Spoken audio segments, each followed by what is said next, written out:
चोला लोग की एक सी पोर्ट थी, उसका नाम था पुहार। जो लड़की थी उनका नाम था कन्नगी और जो लड़का था उनका नाम था कोवलन। कोवलन जी एक दिन राजा के दरबार में चले गए। उसके दरबार में गए तो वहाँ पे एक नर्तकी डांस कर रही थी, उनका नाम था माधवी।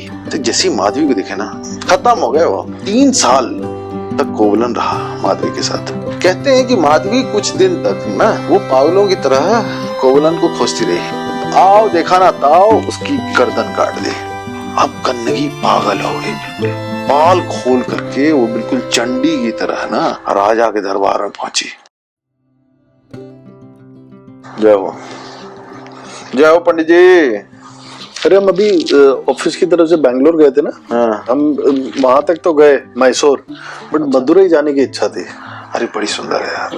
मतलब एक अंदर से इच्छा थी कि यार मीनाक्षी टेम्पल के दर्शन करके आएंगे। अरे लेकिन अगर आप वहाँ तमिलनाडु जाइए ना तो मतलब कम से कम 5-7 टेम्पल्स तो आपको जाने चाहिए। चेन्नई से नजदीक आप चले गए पांडिचेरी, पांडिचेरी में आपको मिल जाएंगे, वहीं से नजदीक पड़ जाएंगे आपको बहुत बड़ी सुंदर है। हम सुना चेन्नई टू पांडिचेरी और हाईवे एक्सप्रेस में बहुत ही सही है। वाह बहुत बढ़िया। अच्छा, मतलब एकदम ड्रीम है। एक तरफ से पूरा समंदर है, आप बिल्कुल समंदर के साइड पे जो जिन्हें फिल्मों में दिखाते हैं कि आप एकदम चला रहे हो गाड़ी बहुत तेजी से। मेरे सपनों की रानी। नहीं सपनों की रानी में पहाड़ था वो, सॉरी समुंदर नहीं था। मतलब उस सेंस में कि ट्रेन साथ साथ चल रही है या सी साथ साथ। हाँ सी प्रॉपर सी चल रहा होता ना, वो लहर उठ रही थी, आपकी गाड़ी चल रही थी।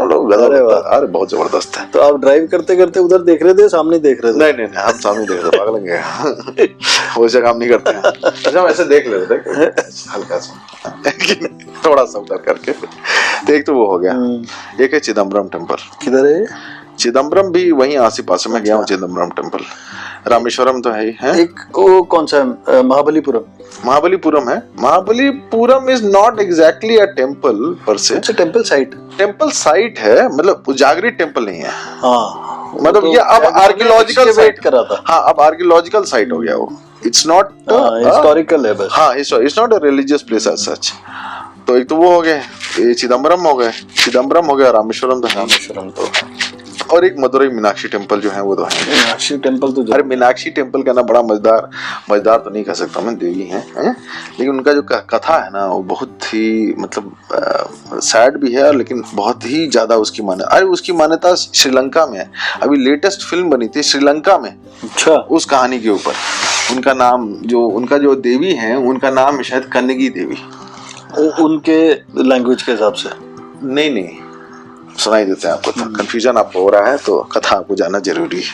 बहुत पुरानी बात है, जैसे वेरी ओल्ड टाइम्स। तो जो चोला लोग थे ना, ग्रेट चोला लोग की एक सी पोर्ट थी, उसका नाम था पुहार। तो पुहार एक बहुत बड़ी सी पोर्ट थी, तो बहुत पैसा वाले लोग वहां रहते थे। टू वेरी रिच फैमिलीज, उसमें एक की बेटी थी, एक का बेटा था, तो उन्होंने शादी कर दी। वेरी रिच पीपल, तो उन्होंने शादी कर दी तो उनके लिए अलग हाउस बना दिया, बड़ा वाला, जिसमें बालकनी थी सी फेसिंग, पोर्ट फेसिंग।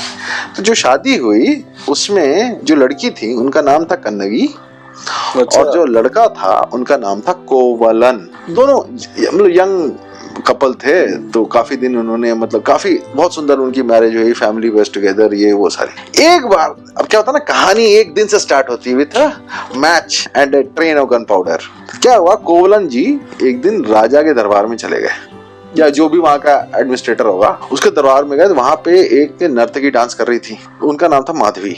तो जैसी माधवी को दिखे ना, मोहित हो गए, खत्म हो गए वो, एकदम ओवर डन एंड डस्टेड हो गया वो। भूल गए एकदम कन्नगी को। ऐसा भूले कि माधवी से फिर वो मिले और फिर कहे कि मतलब मैं तुम्हारे साथ रहना चाहता हूँ, मैं तुमको 1 सहस्त्र स्वर्ण मुद्राएं देता हूँ, and that is a huge sum of money। तो माधवी कहेगी ओ नो प्रॉब्लम, ठीक है आ जाओ। तो 1 सहस्त्र स्वर्ण मुद्राएं दे दिए। और बहुत धनी आदमी थे कोवलन, रह ली। अब कन्नगी जाती थी, कन्नगी को पता चला कि उनका husband has taken another woman, तो जाती थी घर के सामने, वो रिक्वेस्ट करती थी कोवलन को। कोवलन बिल्कुल जवाब ही नहीं देता था, और कन्नगी जो थी वो दुखी होकर के अपना चली जाती थी। And it was a very very sad period for Kannagi. तो 3 साल तक कोवलन रहा माधवी के साथ। उसके सारे पैसे खत्म हो गए। तब उसको रियलाइजेशन हुआ कि my this relation is purely based on money। तो वो तुरंत में माधवी को उन्होंने त्यागा और वो चले आए कन्नगी के पास और कन्नगी के सामने खूब रोए कि मेरे से बहुत बड़ी गलती हो गई, मैंने तुमको छोड़ दिया, तुमको छोड़ करके मैं कहा मैं माधवी के पीछे। तो कन्नगी वॉज वेरी हैप्पी, बहुत खुश हुई वो, क्योंकि उसके अलावा ना, कोवलन के अलावा she had no other ambition in life. सिर्फ कोवलन ही से उसको प्यार था और किसी से नहीं था। तो कोवलन ही के लिए बेचारी जीती थी मरती थी उसी के लिए थी। तो तक माधवी पीछे से आई, वो कही कि मैं रियलाइज की कि जो भी मेरा रिलेशन था तुम्हारे था, लेकिन मेरे को तुमसे प्यार है, पैसों से नहीं तुम्हारे। तुम सारे पैसे रख लो जो तुमने मुझे दिए थे, लेकिन तुम मेरे साथ रहो। तो कोवलन ने कहा कि नहीं, अब मैं कन्नगी को नहीं छोड़ूंगा।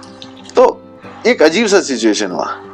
तो माधवी बहुत मिन्नतें की और ये जो कन्नगी थी ना, उसको भी एक टाइप से ना, she had a lot of a sisterly kind of a feeling for Madhavi also. वो उसको बहुत ज्यादा उससे घृणा नहीं हुई, जबकि उसके कारण उसको बहुत कष्ट हुए थे। लेकिन वो रियलाइज की कि she is also genuinely in love with her husband. अब कोवलन जी ने कह दिया कि अब तब तक क्या होते पैसे तो सारी, इसने कह दिया माधवी को कि मैं एक भी पैसा तुमसे वापस नहीं लूंगा और हम लोग ये शहर ही छोड़ करके चले जाएंगे, क्योंकि ये कॉन्फ्लिक्ट हमेशा रहेगा, क्योंकि तुम भी यहीं रहोगी, मैं भी यहीं रहूंगा, तो हम ये शहर ही छोड़ करके चले जाएंगे। तो अपनी वाइफ को लिए और बिल्कुल मतलब ही was absolutely without penniless Kannagi को लेकर के वो चल दिए। बोले कि हम अब मदुरई जाकर के रहेंगे और मदुरई में ही जो होना होगा हमारा मदुरई में ही होगा, हम यहाँ नहीं रहेंगे।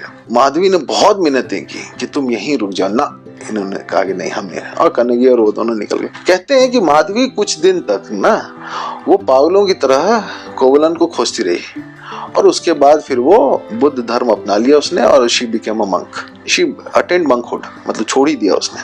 कोवलन और कन्नगी इधर चले, रास्ते में उनको एक जैन मिल गए।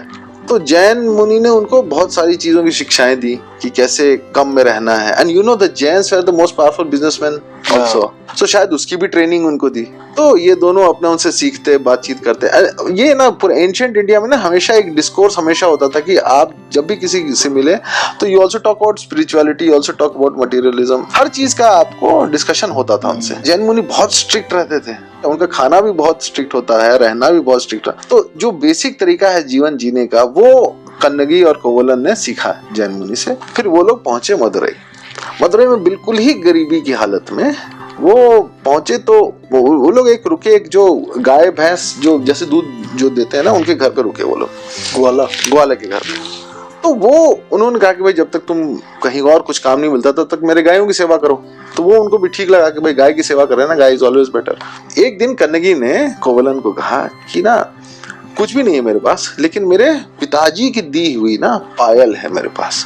तो जो साउथ के जो पायल होते हैं ना, उनका एक बड़ा इंटरेस्टिंग तरीका होता है। वो कॉयल होता है मोटा सा, ठीक है, और उसके अंदर जो है ना वो रत्न होते हैं या मोती होती है, कुछ भी होता है, ऐसा हो सकता है। तो उसने कहा कि बहुत महंगी पायल है, तो ये एक पायल मैं तुमको देती हूँ, ये बेच करके तुम अपना बिजनेस शुरू करने के लिए जो तुमको बेसिक कैपिटल चाहिए तुम ले लो और शुरू कर लो अपना बिजनेस। तो ये बड़ा खुश हुआ। इसने कहा कि भाई मेरी वाइफ ने कम से कम इतना स्त्री धन दिया मुझे।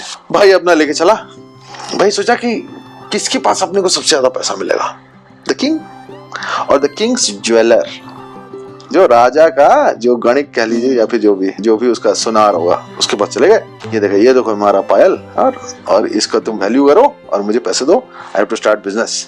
लेकिन वो जब इस पायल को देखा ना, तो उसने देखा कि अरे ये तो वही पायल है जो कि राजा की वाइफ का चोरी हुआ था। और ये ऐसे भिखारी आदमी, क्योंकि उस समय तो उसकी हालत बहुत खराब हो चुकी थी कोवलन की, प्लीज भिखारी के पास ये ऐसी पायल कैसे आ गई, चोर होगा ये। उसने कहा तुम बैठो, ये बहुत महंगी पायल है, मुझे जरा सा दिखा के आने दो, कहीं वैल्यू हो, ये बढ़िया रहा है पैसा। ये बेचारा कोवलन आराम से बैठा हुआ, दौड़ के गया राजा के पास। कहा महाराज। बोला क्या? उस समय मदुरई के जो राजा थे उसका नाम था नेदुचलियन, वो पांड्यन राजा थे। नहीं था चेरा पांड्या चेरा तीन जी, हम लोग यहाँ याद है, नीचे हम लोग मार्क करते थे। तो ये था पांड्यन राजा। वो बहुत ही न्यायप्रिय और मतलब बहुत ही कहते हैं धर्माधिकारी टाइप के, बहुत जबरदस्त राजा थे वो। तो उन्होंने देखा और सद उसने सुनार से पूछा कि ये वही कंगन, ये पायल है? उसने बोला हाँ यही पायल है सर। तो किसके पास मिली? तो बोले कि एक चोर है मेरे यहाँ बैठा हुआ है, बेचने आया है। पकड़ लिया मैंने? हाँ, उसको बैठा के रखा है। उसने तुरंत बोला कि जाओ तुम लोग और उससे पता करो, और अगर वो वही है जो ये सुनार कह रहे हैं तो वध करके और ये पायल लेकर के आओ मेरे पास। बस उसके सोल्जर गए, उन्होंने दिखाया उसको कोवलन को कि ये तुम्हारी पायल है। उसने कहा हाँ मेरी वाइफ की पायल है। आओ देखा ना ताओ, उसकी गर्दन काट दी और वो पायल ले जाकर के राजा को दे दिया। राजा लेके गया और अपनी वाइफ को उसने दिया कि देखो तुम्हारी पायल गुम गई थी, वो पायल मिल गई है। उसकी वाइफ बड़ी खुश हुई, उसने अपने लगा लिया पायल। अब रात तक कोवलन आए, पायल नहीं चाहिए थी, सुनिए तो सही, रात तक आया नहीं, ठीक है। हाँ, कोवलन आया नहीं घर। अब कन्नगी बिल्कुल पागलों की तरह हो गई। फिर उसने जो उनके भैया थे जो ग्वाले थे उनको बोला कि आप पता करो।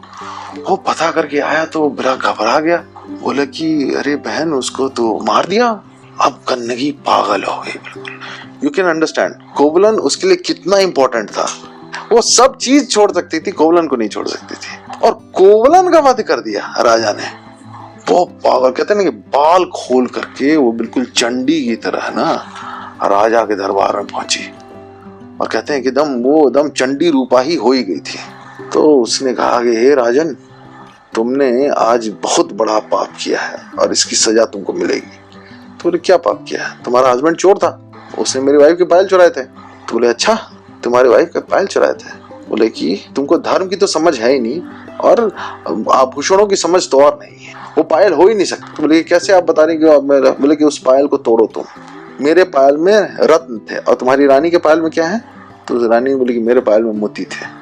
तो उसने पायल तोड़ी और जैसे ही तोड़ी तो एक में से रत्न निकले, और जो रानी ने दोनों पायल पहने हुए थे और दूसरे से मोती निकल गए। फिर राजा जो था नेंदुचलियन, उसने कहा कि इतनी बड़ी गलती हो गई मेरे से। वो सीधे कन्नगी देवी के पैर पे पड़ गया और कन्नगी देवी ने कहा कि नहीं, तुम्हारा तो कोई भी मेरे से क्षमा तो तुम नहीं मांगो। तो बोले कि अगर आप क्षमा नहीं करेगा तो मैं अपने हाथ ही अपनी हत्या मतलब आत्महत्या कर लूंगा। बोले कर लो। तो राजा ने आत्महत्या कर ली और मर गया वहीं। तब भी कन्नगी देवी जो थी ना शांत थी। उन्होंने अपना पायल उठाया हाथ में और उसके बाद ईश्वर की तरफ हाथ उठा करके उन्होंने कहा कि अगर मैंने कोवलन के अलावा, मेरा सतीत्व तो इतना मजबूत है कि मैंने अगर कोवलन के अलावा किसी के बारे में कोई भी अगर विचार लाया हो ना तो उस अग्नि में मुझे जला दे। लेकिन अगर मैं पवित्र हूँ और मेरे सतीत्व पवित्र है कि तो इस मदुरई शहर में बच्चे, शिक्षक और पतिव्रता स्त्री, इन तीनों लोगों को छोड़ करके पूरे के पूरे मदुरई को हे माता तुम अग्नि में स्वाहा कर दो। और उसने अपना पायल पटक दिया और ऐसी प्रचंड अग्नि उससे प्रज्वलित हुई कि पूरा का पूरा राजमहल उसका जल गया, हजारों लोग जल गए। कन्नगी देवी जो थी वो जलाते हुए उस पूरे शहर को, मदुरई को, बाल उनके खुले में एकदम असली वो एकदम कह लीजिए ना एकदम प्रलयंकारी देवी बन करके वो चलती गई और पहाड़ पे गई हैं और वहां से वो देख रही हैं पूरे के पूरे इसको मदुरई को जलते। तब सारे लोग हाहाकार करके उन्होंने सब देवी से प्रार्थना की कि देवी रक्षा करें। तब मीनाक्षी देवी वहां प्रकट हुई। अच्छा, तब उन्होंने कन्नगी को कहा कि हे देवी अब अपना क्रोध शांत करें, आपका जो कहना था वो हो गया, जो भी सजा मदुरई शहर को मिलनी चाहिए थी तो मिल गई, लेकिन अब आप भी शांत हो। तब जाकर के कहते हैं कि कन्नगी देवी शांत हुई और फिर मीनाक्षी देवी ने उनको अपनी पुत्रिया, लोग कहते हैं कि वो कन्नगी देवी मीनाक्षी देवी की ही एक रूप थी। तो जहां वो प्रकट हुई थी मीनाक्षी देवी, वहीं पे उनकी मंदिर बनाई गई मदुरई में। तो वो है उनका सिग्निफिकेंस। और कन्नगी देवी को आज भी जितनी भी पतिव्रता स्त्रियां होती हैं, चाहे जिनकी भी शादी होती है, वो सारी की सारी कन्नगी देवी से कहती हैं कि भाई मुझे मेरे सतीत्व में इतना बल दो कि मैं मतलब उस लेवल तक मैं पहुंच सकूं कि मतलब पूरा पूरा शहर जल जाए सिर्फ बिकॉज आई बीन वायलेटेड। तो बहुत ही कन्नगी देवी का मंदिर कहाँ है? वो मेरे को लगता है पुहार में है। अच्छा।